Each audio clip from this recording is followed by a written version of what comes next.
Today, on the day that this is uploaded, it is the 4th of July. In honoring the 4th of July, I figured why not let's do a WWE tier list of the most patriotic wrestlers of all time. Gold medalists, real-life Marines, pretend Marines, and just Mr. America himself are all on this list. And today, we're going to rank them all. So please sit back, enjoy the show, grab a hot dog, grab a Bud Light, and crack one open for me as you enjoy this video. Here we go. The categories are Bald Eagle Patriot, just B, C, D, and as always, jail. You right to jail. And what better person to start with than Mr. America himself, Hulk Hogan. It's really tough to argue this at all, whether you like Hulk Hogan or you hate him, and I'm more so on the I don't like Hulk Hogan side, but it is undeniable who exactly Hulk Hogan was in the 1980s and 1990s. This guy was basically the poster boy of American hero, especially in the 80s, where if you look back watching movies and stuff like that, the 1980s was very patriotic. Every movie had some sort of like American patriot type of symbolism in it. It was just undeniable of the patriotic boom we were in during the 1980s. Look at someone like Rocky. Look at Rocky 4 with the American versus the Russian. It was a recipe in the 80s, and Hulk Hogan was the man that was chosen to be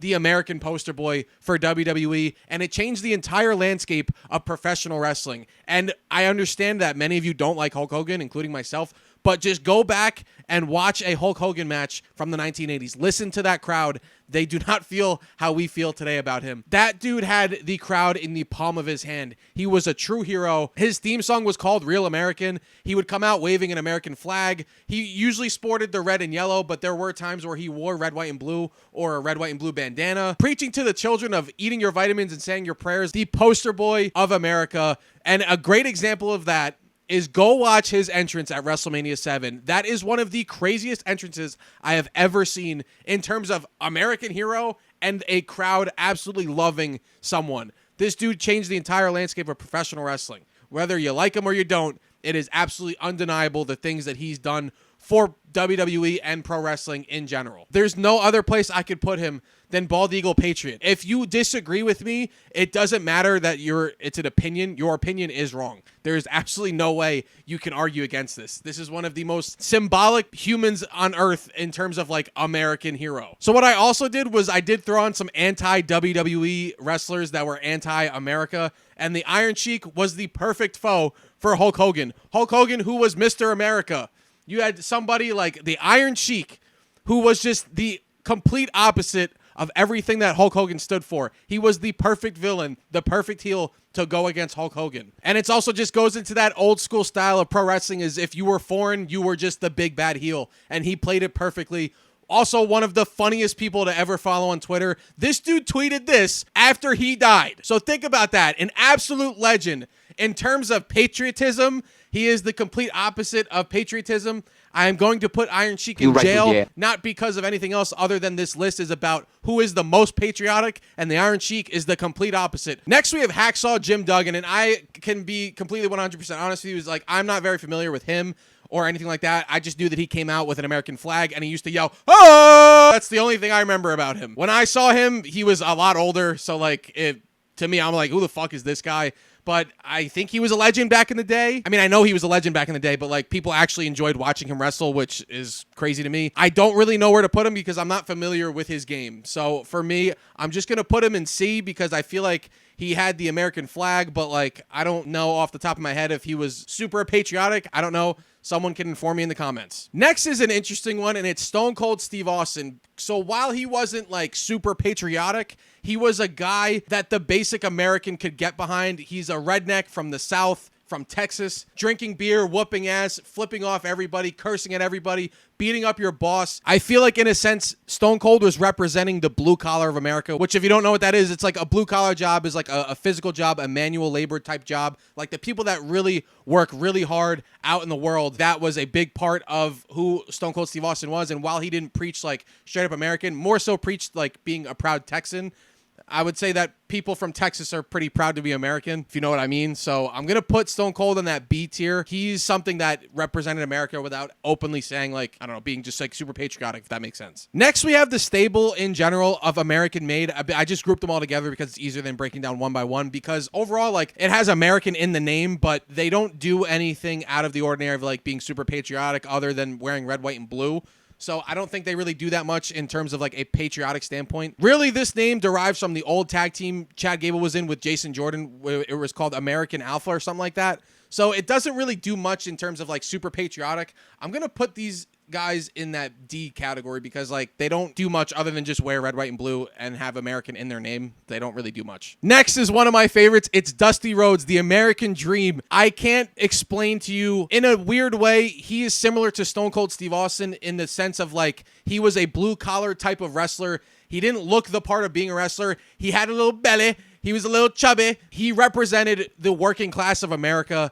And on top of it being the American Dream, like he is the epitome, again, of someone who shouldn't be there, but busted his ass to be where he was in the entire world of professional wrestling at the time. Is one of the greatest ever, and especially one of the greatest talkers ever. One of my favorite promos ever is Hard Times, which I'm sure it's many others, or at least it's a good reference. It's one of the best promos ever. An amazing talker, and he did amazing things for WWE. Not so much under Vince McMahon, but in terms of creating talent and helping create talent, he was working with the talent that we see a lot of today. It's really cool to see the impact that Dusty Rhodes has left on this entire industry, not only with Cody Rhodes continuing that legacy, but you can debate of putting him in the B or Bald Eagle Patriot, but I'm going to probably, I didn't live through Dusty, so I don't fully know. I can only know like through documentaries and stuff like that. So I'm going to put him in B because while he was popular, I just don't think he had the chokehold that like someone like Hulk Hogan had with an American gimmick. I don't know if that's making sense. I could be completely wrong. If you disagree and think he should go higher or lower, I'm open to discussion. I don't fully know.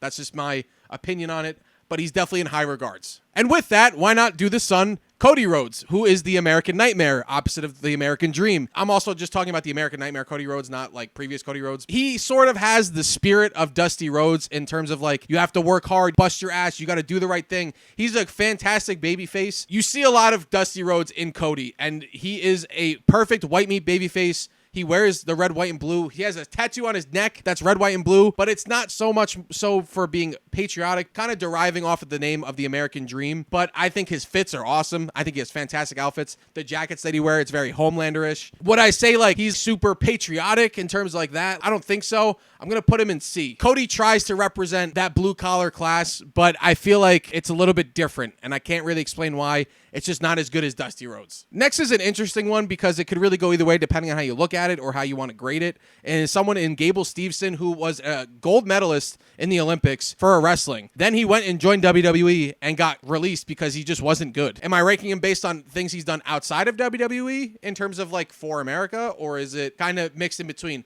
I'm mixing both. He wasn't good, so I'm going to put him in D, but he is the second Olympic gold medalist on this list. I'm going to put him in D, though, because he didn't do anything for WWE because he wasn't good.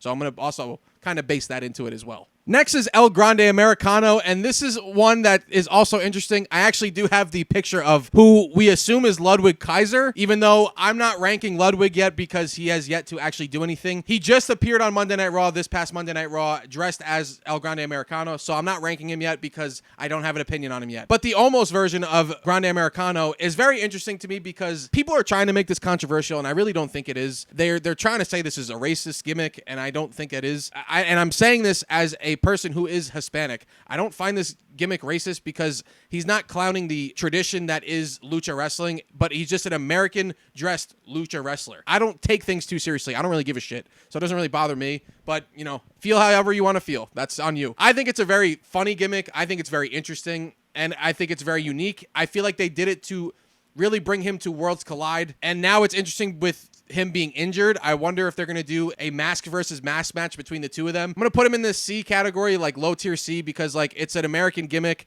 and it is funny and he's a great wrestler, but it's going to be interesting to see what Ludwig Kaiser could do with his gimmick and see what he can do. Next, I just threw him on the list because of just a fact that I knew, is Bobby Lashley, who actually served in the actual military, which I think is pretty dope. So I just really wanted to shout out Bobby Lashley because he served. So just a cool little fun fact if you didn't know. He doesn't really do anything that involves America or like patriotism or anything like that. So I am going to put him in D because he hasn't done anything in terms of WWE, but just a little fun fact is that Bobby Lashley did serve in the military. I'm pretty sure it's the Army or something like that. Pretty cool. Next is Kurt Angle, who is one of my favorite wrestlers of all time. You could argue with whoever you want. To me, Kurt Angle is on my Mount Rushmore. I think he is the perfect wrestler. I think he could do everything. He could be funny. He could be serious. He can put on amazing matches and can wrestle a broom, and it's a great match. So just throwing that out there just so you know, for random fun fact for me. The man who won a gold medal with a broken freaking neck. The guy who from start of his career to the end of his career was always known as the Olympic gold medalist, always wore the red, white, and blue,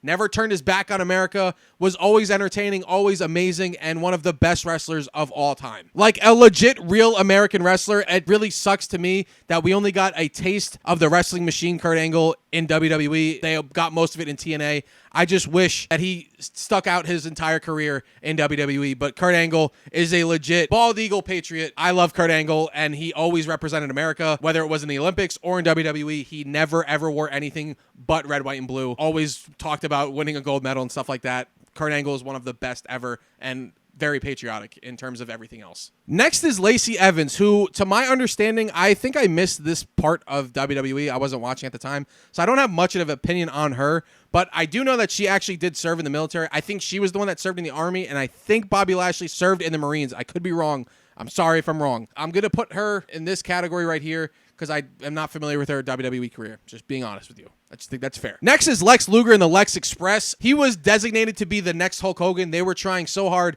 to turn him into the next American hero. I don't remember if it landed or not, but I could tell you that Lex Luger never, ever became Hulk Hogan. They tried their best. It just didn't work out, putting him in C. Next is Mr. America, who we all knew to be Hulk Hogan. I forgot exactly why this gimmick was even a thing. If I remember correctly, Vince McMahon wanted to suspend Hulk Hogan and deter WWE from Hulkamania. So he suspended Hulk Hogan, and then this new guy came out, who was Mr. America. The exact same thing as Hulk Hogan, just wearing a blue mask with red, white, and blue. Still came out to the same song and all that. It was literally the exact same thing. It was just a more like parody version of Hulk Hogan, and that's the way I took it. And I remember being a kid, and I didn't like this gimmick at all because I didn't really like Hulk Hogan that much. I don't think it lasted that long. It's just like, it's a parody of who he is, so I'm just going to put it here. I don't really like this gimmick that much, but like, I'm sure watching it now, I'd probably enjoy it more than when I was a kid because I didn't really like Hulk Hogan as a kid either. So that's why. Next, they're two separate squares, but I'm going to rank them together as one, and it's Zeb Coulter and Jack Swagger and their We the People gimmick. I don't like Jack Swagger. I was never really a fan of him. I hated him back in the day. I didn't find him very entertaining or that exciting, but I do remember We the People, and I remember watching it even at the age that I was, where I was like, this is a little too real for WWE, I feel like. I feel like they touched on political topics that probably wouldn't fly today, maybe would, depending on who you ask. But I feel like this gimmick would work more now than back then. I don't really know. But I do remember it, and I remember it being the only interesting thing Jack Swagger did to me. And it was an interesting time. I don't know where to rank this because they were heels, but it was like, it was interesting. So I don't know if it's like too patriotic, if you know what I'm saying. I don't know. This is a weird place to put them. I don't want to put them in B. They're like too extreme. They're like too far on the one extreme side to be like a positive thing. I think I'm going to put them in D because of the types of messages they were giving at the time, if I remember correctly. I don't remember it like off the top of my head exactly, but I remember at the time I was invested in watching what they were doing, but I don't know if I liked it. Does that make sense? It was interesting to watch, and I was enjoying what I was watching, but I didn't like them because obviously they're bad guys. They were like on the extreme side on one side of the spectrum. That's the best way I could put it. I don't know what words I can and can't say, so I'm just going to leave it at that. I'm going to put them in D, though. Next is Sergeant Slaughter, who's a WWE Hall of Famer, a WWE legend. His whole gimmick was literally being a sergeant for the most part. Again, like, I was not around for Sergeant Slaughter and all that, so I don't know, but I know he was a legend. I know people did like him, but I feel like he was never like that A-tier type wrestler. He wasn't that great in the ring. I've seen a couple of his matches, like, not impressed, but, you know, as a character, it made a lot of sense. But there was a time where he became anti-America, which was the whole, what I was referring to before with WrestleMania 7. You should go watch that. Don't even watch the whole match, but I'm doing a video, so I have to watch all of them. Go back and watch the entrance that Hulk Hogan does. I don't know what words I could say or not, but all I know is that Sergeant Slaughter was pro-America and then changed and was supporting the Middle East, I think. That's all I'm going to say about that. It was very dangerous. They actually almost had to move WrestleMania because of all this heat that they were getting because of what was going on in the actual world at the time. So because he went like anti-America, but overall was American, I'm going to put him in that B tier category. Next is Chad Gable, who is currently part of American Made. Before that was part of the Alpha Academy. And before all of that was part of American Alpha. I don't remember Chad Gable's background, but I'm pretty sure he was a legit wrestler. Not WWE wrestler, like legit on a mat in a singlet wrestling, which funny enough, he still does now. But it was different. You know what I'm saying? In terms of like super patriotic, I don't really think so, but I don't hate his gimmick because like he always wears the red, white, and blue. And at one point, WWE really had the opportunity to make him the next Kurt Angle. And he still kind of is, but they don't use him the way I would have thought they could have used him. I feel like the perfect opportunity for that to happen was at WrestleMania 40. And after that, when they turned him heel against Sami Zayn, so many people, including myself, wanted Chad Gable in that spot. That's all I'm going to say about that. They had a chance to turn him into the wrestling machine type that Kurt Angle was, and they didn't. And I wish they did. And he's still a freaking beast. There's just something else that he could have done with him in that realm of like becoming the next Kurt Angle. He still can. There's still time. We'll see we'll see going forward. I hope they do something like that when he returns from his injury.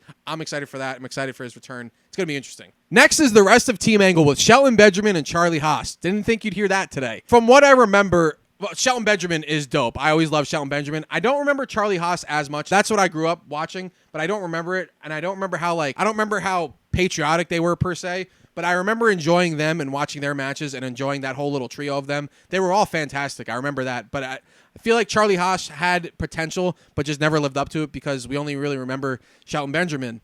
And obviously Kurt Angle. As a group of like pro-America, pro-patriotism, I think they just more so wore red, white, and blue because that's what Kurt Angle was. So they were just kind of representing Kurt Angle. For that, I'm going to put them in D because I don't honestly remember that much. Next, we have the UnAmericans, which was the trio of Lance Storm, Test, and Christian. I enjoyed them on screen because they were good heels, but I hated them because I was like, who the fuck are these three Canadians, of all people, being anti-America? They had an upside-down American flag that they always brought around, but they were fantastic wrestlers. And I remember Test, R.I.P. Test. Test was cool. I liked him a lot. I always thought they were pretty interesting, and I vividly remember when Kane returned, when he was attacking RVD and Goldust, or RVD and Booker T, or whoever they were attacking, but Kane returned to attack him. I remember that pretty vividly. That was a fun time. But in terms of anti-America, 3 Canadians? No offense to anybody from Canada. Put your ass in jail. Next is JBL or John Bradshaw Layfield, his new gimmick was like that rich millionaire type of person from Texas. He wasn't really like an American gimmick, but in a way was kind of similar to Stone Cold Steve Austin. Like he was a proud Texan, a proud rich man. He represented the white collar, like the opposite of Stone Cold Steve Austin. People hated him. He was a big time heel. In terms of like patriotism and on that fact, not much. More so was just like a rich asshole, a rich dickhead from Texas. So I'm going to put him in D, but he was entertaining as hell. He was awesome. This is a weird list because it's like I have a lot of positive things to say, but based on what I actually am ranking, it's just a weird list. Like half of these guys could be up here because of the shit they were doing was pretty good. And when I say shit that was pretty good, we go to Muhammad Hassan. I'd really debated even putting him on this list, and I have to really be careful of the words I say here because this video could be blocked or taken down or whatever. But Muhammad Hassan, you could argue, legitimately, Muhammad Hassan might be the greatest heel in pro wrestling history. Now, hear me out with what I'm going to say. I just have to say it in a certain way. Muhammad Hassan got fired from WWE and kind of ruined his career because of how good this was. Really too soon after 9/11 and everything that was going on during that time, and being who Muhammad Hassan was as a character didn't sit very well with fans. But you want to talk heat magnet. This dude had nuclear heat at all times. Go watch his interview with Chris Van Vliet. It's a very interesting interview just to hear his side of the story and living through that shit. Because it wasn't like heat as in when he comes out, we just boo him because we hate him. Like, oh, he's a bad person. Like, oh, bad guy. We don't like the bad guys. Like, people fucking hated Muhammad Hassan because of the character that he was. I will say his music was pretty good. And when that music hit, people did not like him at all. And then he had that whole stint with his little goons attacking The Undertaker. And it was so bad to the point where TV executives and people outside of WWE were like, you got to get this guy off TV. Like, we don't want this on our network with everything going on in the entire world. And like, there were real life events going on at this time. So like, this was a dangerous time for Muhammad Hassan. But it's just funny because the dude's Italian. Like, he's not Muslim or he's not anything like that. In terms of, I just wanted to bring this up because of just, the dude got fired for being too good at his job. That's literally what it was. It's not that I liked him, but when he came on the screen, I was locked in. Like, I was super interested in what was going to happen because of just how crazy this gimmick was. Like, this gimmick would not fly today at all. Like, they wouldn't even attempt to do something like this. And it's crazy that shit that Vince McMahon tried and went for.